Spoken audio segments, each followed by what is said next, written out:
نحمده ونصلي ونسلم على رسول الكريم اما بعد فاعوذ باللہ من الشیطان الرجیم بسم اللہ الرحمن الرحیم۔ ناظرین، آج آپ کے سامنے ایک فقہی مسئلہ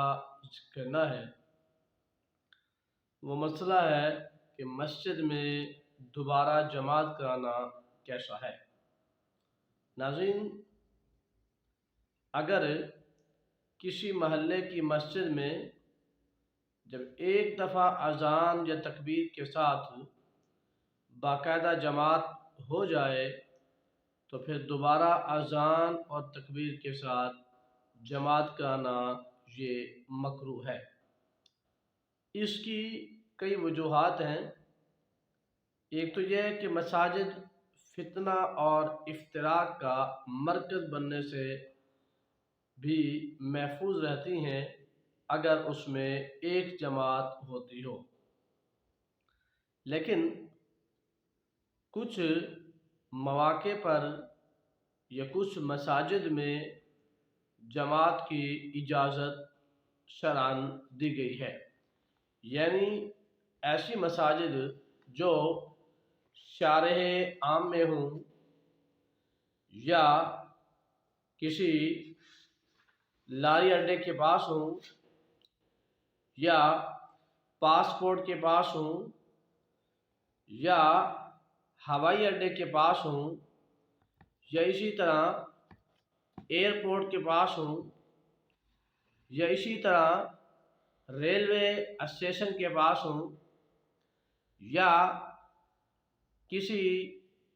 ایسی مارکیٹ میں ہوں یہاں لوگوں کا آنا جانا رہتا ہو، اس صورت میں اگر ایک جماعت ہو گئی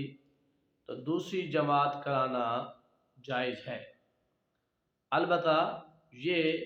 ذہن میں رکھیے گا کہ جو ثواب پہلی جماعت کا ہے وہ دوسری جماعت کا ثواب اتنا نہیں ہوگا۔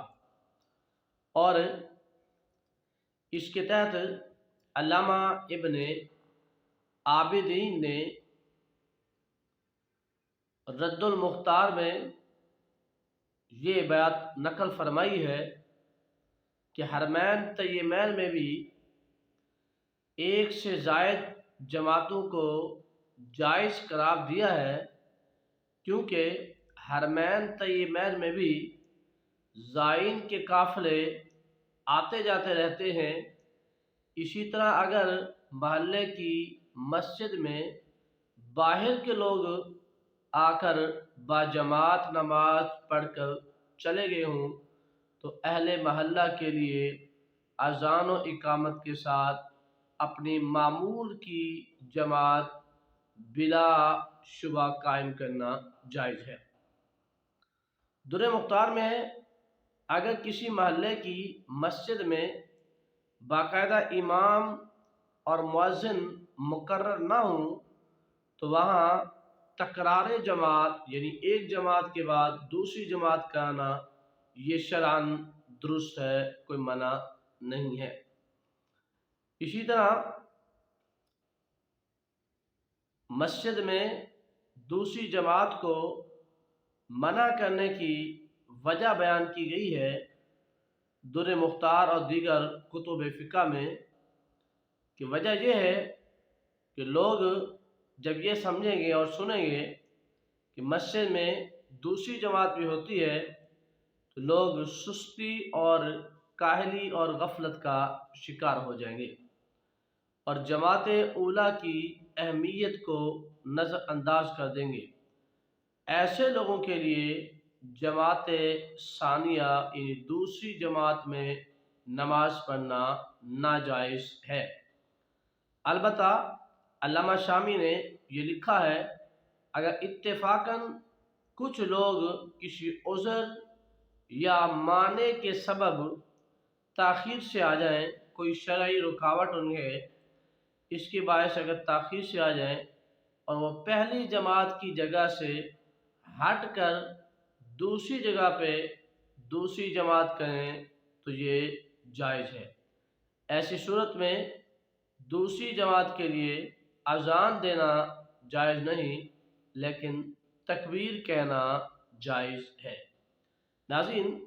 خلاصہ یہ ملتا ہے کہ اگر چلتے پھرتے چوک پہ یا لاری اڈے پہ یا کوئی بھی ہوائی اڈہ ہو جہاں لوگوں کا ہجوم رہتا ہو، گروہ در گروہ لوگ آتے جاتے رہتے ہوں، اس صورت میں تو وہاں دوسری جماعت کا آنا جائز ہے۔ لیکن محلے کی مسجد میں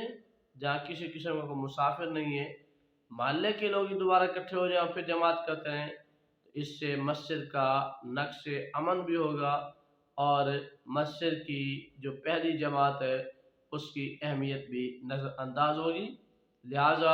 ایسی صورت میں دوسری جماعت کا آنا